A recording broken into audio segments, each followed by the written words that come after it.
Teasing is one of the most powerful ways a man can learn to communicate with a girl. If he does it correctly, women find this so attractive because it communicates high levels of social skill, high verbal IQ, and most importantly, it shows that he doesn't take himself or her too seriously. Because this is the common failure of that nice guy archetype, that he wouldn't dare make a joke that could possibly offend the girl. And it's because he takes her too seriously in how she sees him, so he's not brave enough to ever kind of crack a joke and be playful. But to counter this, if you get teasing wrong, yeah, you come across as rude, unsocially skilled, and unattractive. So, my name's Andrew Wilkinson, and I run a dating and relationships company, and I help guys all over the world find their dream girlfriend. And I break down here exactly how I help people learn to tease girls in ways that's fun, playful, and won't get you in trouble.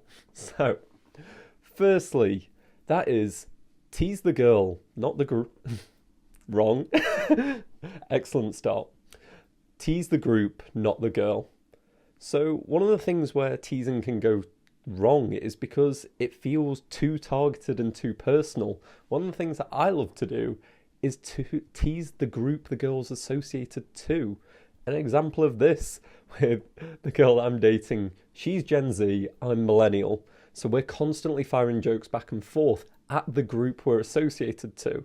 I think she said that as millennials only had Harry Potter and bad puns. And then I was like, well, we also have stable mental health and real friends, which was a little bit savage, I will say. But it's all said in a sense of humour. She didn't take that personally because I was insulting the group, not her on an individual level.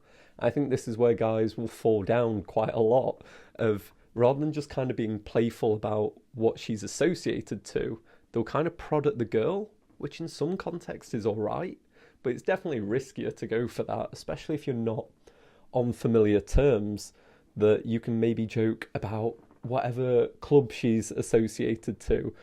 If you're not interested in like tennis or badminton, you can make a joke about that.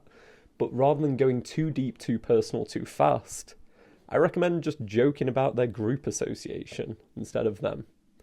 Secondly, cheat sheet. Outrageous claims.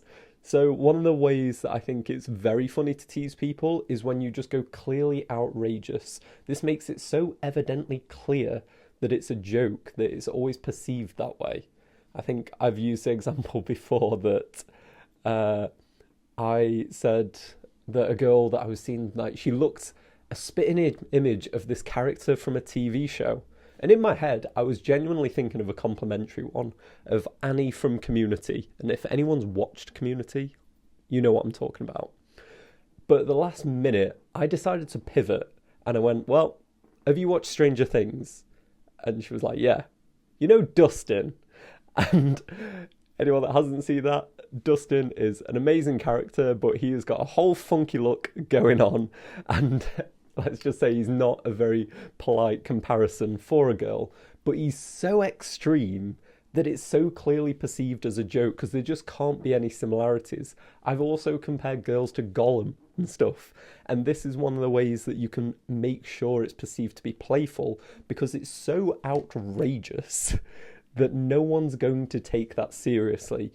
And if they do take that seriously, that's not really on you, that's their problem and their own insecurity in that realm because it's so extreme. They know you're being playful. And I'll make this note here, but it applies to everything. Your tonality is key.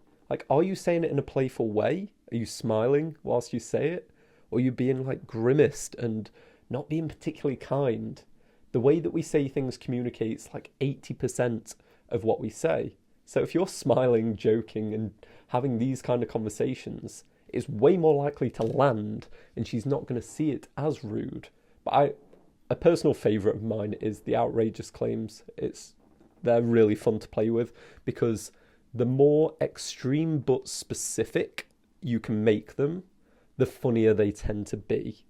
So, thirdly, changeable things. This is a popular one in the discourse, but once again, we're not attacking the person or something that they hold deep and that they can't change. It's not like claiming that they've got really funky eyebrows or their nose or something like that. It's like you're picking out something that's easily changeable, and I call this like decisions or skills. I will constantly take the piss out of girls for being bad drivers, but like they could change that. They could just learn to get better, and it doesn't feel personal. It doesn't feel like an assault on their character as much. It's just like, you suck at cooking, or your handwriting is super weird. Like, picking skills and attributes is always quite fun to go for, like, because, as I say, people can change that. And it's also one where it's like an outfit choice. I'll be like, that top makes you look like a boy. And if I say it in a fun, playful way, that's how it will be received. And also, she can just change the t-shirt. It's not a problem. However, when we start to be much more personal about these like aspects of us, that maybe she has some kind of thing on her skin, on her arm, that she can't change and was probably bullied about when she was younger. Well, if you start taking the piss out of that, you've got to be incredibly skillful with that, because it's a minefield of where she's probably got insecurities, and it's not going to be something she's open to joking about that easily.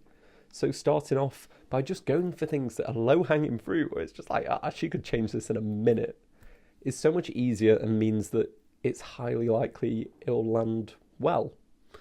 Okay, fourthly, and the unpleasant truth. So, once again, this ties in with the last one, where it's like, it's skills and attributes, but it's trying to tell the truth in them. The example that I'll use is another one with the girl recently, that she's a student, as all students are. She's pretty broke, it's the end of the year, student finance is not coming in anymore, and she was joking at me that she was just going to go get fat, and I was like, good one, like you've got enough money to buy that food. I was like you can afford enough food to get fat. And she got so irate and pissy in the best kind of fashion when I said that, because it was the truth, and it was something that was changeable, and it was just something, a situation that was temporary. It wasn't, once again, just calling out something that this girl can never change, that she's going to feel insecure about. It was just her position at this moment in time. But when you can cut through and tell the truth, that's usually quite funny. It's like, if they claim they're going to beat you up, I will just laugh in their face. It's like, you with your tiny little arms, are you sure about that? So finding a way to go for the unpleasant truth is super fun. I do have a bonus one as well that's just come to mind that I've done before. A really good way to tease girls is use traditionally masculine insults for girls. So I think it's been said a lot that some of the worst ways that you can insult a girl is calling her like a slut or something like that. And then one of the worst things that you can call a guy is referring to him as just like a loser that's going nowhere. Real funny if you reverse them. That if you're taking the piss out of a guy, just call him a slut, because it sounds offensive, but it isn't really. And if you call girls losers, it's just like, it sounds funny, but it's not really that offensive, because you've kind of switched the genders. So I think that one for me has always worked. I just refer to her as a loser, because, yeah, it's playful and it's funny. And the key is here, playful. The point of teasing, the reason that it's such a good skill for a guy to master, is because you're playing with each other and testing out where your boundaries lie. Like, she teases me all the time, and it's kind of this way to see where each other's boundaries are. Are they overly insecure about something? What is it? In a playful manner, rather than just everything being serious.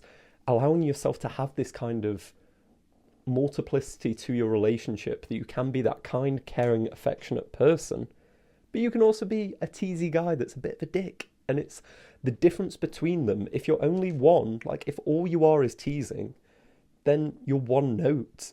And this is where guys can fall into that trap. The like humorous guy that only has one thing that he can do, that all he can do is make the joke. Then he doesn't have the real side. He doesn't have the ability to do depth. He can't connect to a girl properly, because anytime there's tension, he wants to break it.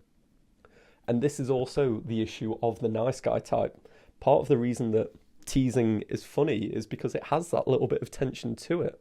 And one of the ways you know it landed well is usually sort of one of two things. If they're playfully reacting back to you in a manner that is just, the tone of voice is playful, maybe they've teased you back, that means it landed well. But also, if they just like physically punch you, play fight, whatever it is, any kind of physical contact is her way of affirming, secretly, I thought that was funny. It's like, if she does anything in a physical manner to you, the way that you know that it didn't land well and potentially that you've been rude is because you get no reaction. If it's just unemotional reaction, ambivalent, that's her just kind of rejecting it. And that might just be because you've picked something that maybe she doesn't want to be teased about, or maybe she's just not interested in having that relationship with you. But teasing is a great way to develop an understanding for each other in that playful manner, playing with this tension between pressure and release. But certainly, the one group of people that cannot handle pressure and release that well is the nice guy. Anytime he feels the pressure, he'd immediately release it. And he's never going to tease a girl because he's terrified. And I speak from this from first-hand experience, but he is terrified of ever offending the girl or making her feel uncomfortable, because what would happen if he did tease her, it went wrong, and then he had to sit in that while she doesn't feel very happy with him? Well, that would destroy him and he wouldn't be able to feel good, even though that's the risk. That's why teasing is fun, because it's playing on the edge of what is deemed acceptable. So if you struggle with being a nice guy, then this is something you'll have to overcome if you want to unlock all the amazing fruits that come out of being playful and being teasy. So if that's you and you struggle with nice guy tendencies like I did, check out this video here where I break down all the best ways that I've found, the 3 stages to overcome those nice guy tendencies and escape the eternal hell of the nice guy.